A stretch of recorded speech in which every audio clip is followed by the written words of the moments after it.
बिस्मिल्लाहिर्रहमानिर्रहीम। अस्सलाम वालेकुम। मैं हूँ मोहम्मद उमैर। स्टूडेंट्स, उम्मीद है आप सब खैरो आफियत से होंगे। आज हम फिजिक्स की न्यू बुक के chapter number 4 turning effect of force के उन्वान 4.8 की तरफ बढ़ेंगे, जो है इक्विलिब्रियम, और सीखेंगे कि इक्विलिब्रियम क्या होता है, फोर्सेस की वजह से किस तरह बॉडी इक्विलिब्रियम में आ सकती है। तो चलिए शुरू करते हैं।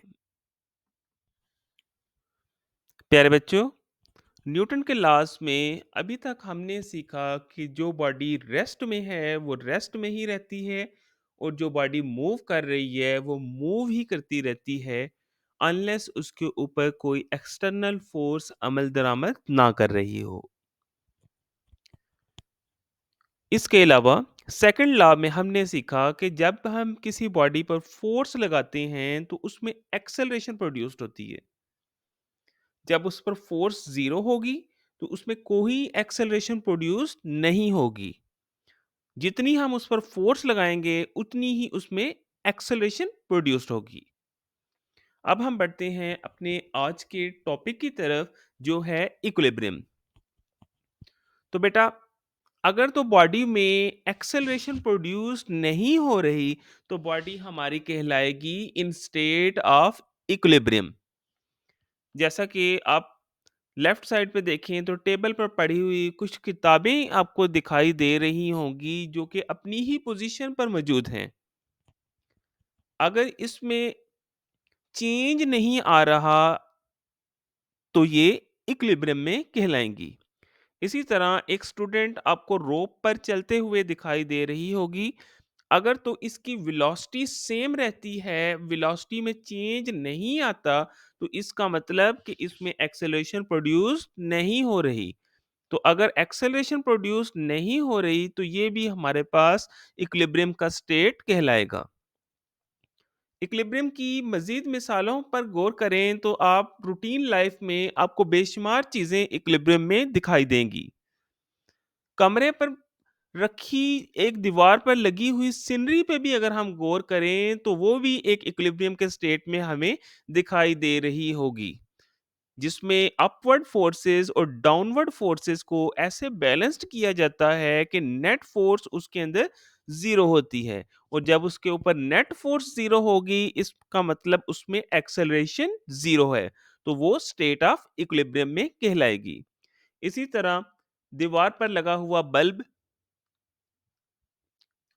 पंखा, ये तमाम चीजें इक्विलिब्रियम की आम सादा मिसालें हैं।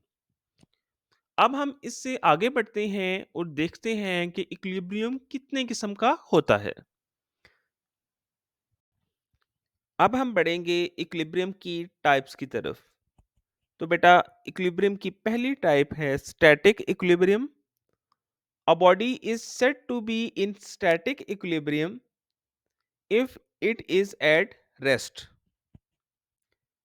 इसकी मिसाल पर तो जो दें तो किताब जो कि एक टेबल पर पड़ी है और चाय का कप जो टेबल पर मौजूद है, इसकी आम मिसाल है। वेट इन चीज़ों का डाउनवर्ड डायरेक्शन में एक्ट कर रहा है, जबकि नॉर्मल फोर्स अपवर्ड डायरेक्शन में एक्ट करती है। दोनों फोर्सेस एक दूसरे के अफेक्ट को कैंसिल करती हैं, जिसकी वजह से ये रेस्ट पोजीशन में मौजूद हैं। रेस्ट पोजीशन में होने की वजह से इसमें एक्सेलरेशन जीरो रहती है, जिसकी वजह से ये स्टैटिक इक्विलिब्रियम के स्टेट में आती हैं। क्लियर? अब हम बढ़ेंगे इक्विलिब्रियम की दूसरी और आखिरी टाइप की तरफ, जो है dynamic equilibrium. A body moving with uniform velocity is in dynamic equilibrium.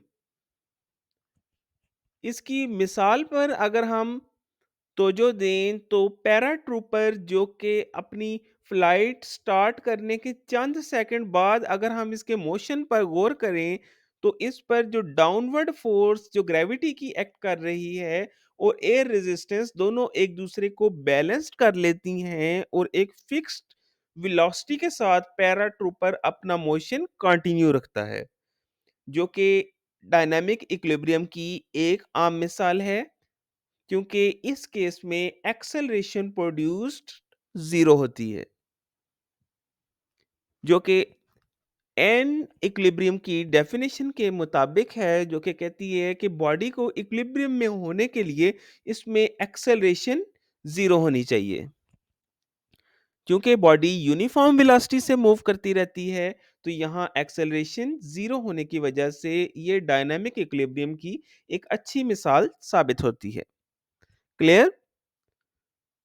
तो बेटा उम्मीद है कि आपको स्टैटिक और डायनामिक इक्विलिब्रियम की डेफिनेशंस अच्छे तरीके से समझ आ चुकी होगी।